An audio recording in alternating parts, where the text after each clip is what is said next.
بسم اللہ الرحمن الرحیم۔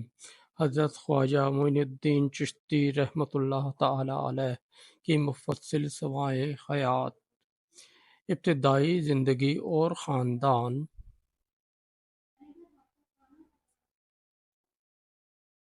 حضرت خواجہ معین الدین چشتی سن 1141 536 ہجری میں ایران کے شہر سیستان میں پیدا ہوئے۔ آپ حسنی اور حسینی سید تھے، یعنی آپ کا شجاع نسب حضرت امام حسن اور حضرت امام حسین سے جا ملتا ہے۔ آپ کے والد سید غیاث الدین ایک نہایت دیندار اور نیک انسان تھے، جبکہ والدہ بی بی ماہنور تقوی اور پرہیزگاری کی مثال تھیں۔ ان پاکیزہ ہستیوں کے زیر سایہ آپ کی پرورش ہوئی۔ ابتدائی عمر میں ہی آپ کی ذہانت، تقوی اور روحانیت کے آثار نمایاں تھے۔ آپ نے قرآن مجید کی تعلیم مکمل کی اور پھر مختلف اساتذہ سے فقہ، حدیث، تفسیر اور دیگر اسلامی علوم میں مہارت حاصل کی۔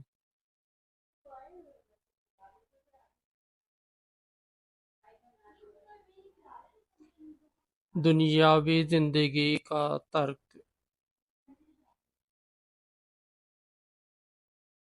والد کے انتقال کے بعد آپ کو باغ اور ایک مل ملا جس سے آپ روزی کماتے تھے۔ ایک دن حضرت ابراہیم قندوزی رحمۃ اللہ تعالی علیہ نامی صوفی بزرگ آپ کے باغ میں تشریف لائے۔ خواجہ صاحب نے ان کی خدمت میں کوئی کمی نہ چھوڑی۔ رخصت ہوتے وقت حضرت ابراہیم قندوزی نے آپ کو ایک خشک ٹکڑا پیش کیا اور دعا دی۔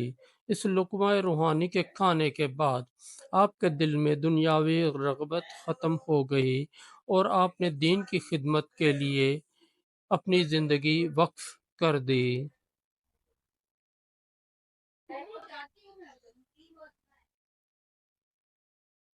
علم اور روحانی تربیت کا سفر۔ آپ نے حصول علم کے لیے وسیع سفر کیے۔ بخارا اور سمرقند میں اسلامی علوم کی تعلیم حاصل کی، جہاں آپ نے فقہ، حدیث، تفسیر اور منطق میں مہارت حاصل کی۔ بغداد شریف پہنچ کر آپ کی ملاقات حضرت خواجہ عثمان ہارونی سے ہوئی، جو وقت کے عظیم صوفی بزرگ تھے۔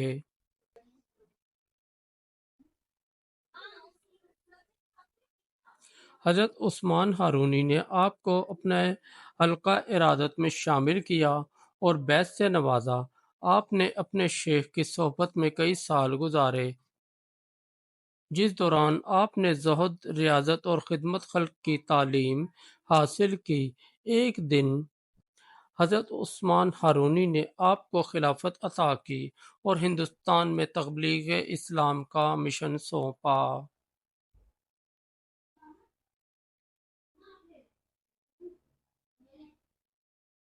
ہندوستان کی طرف سفر۔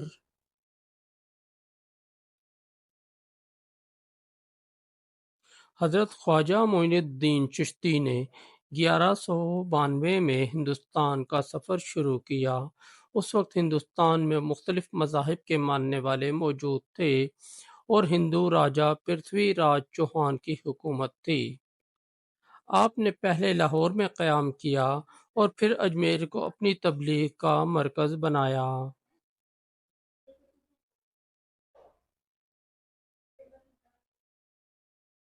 اجمیر ایک ہندو اکثریتی علاقہ تھا جہاں برہمنوں کا اثر رسوخ تھا۔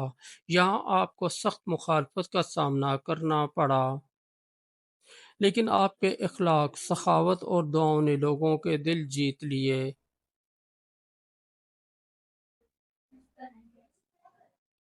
اجمیر میں تبلیغ اور اہم واقعات۔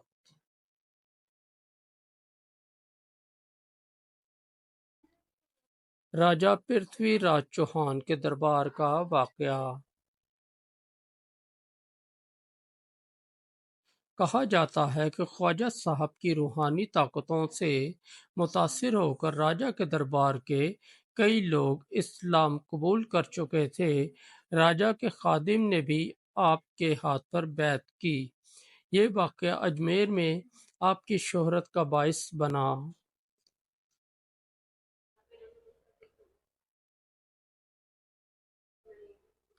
چراہ گاہ کا قیام۔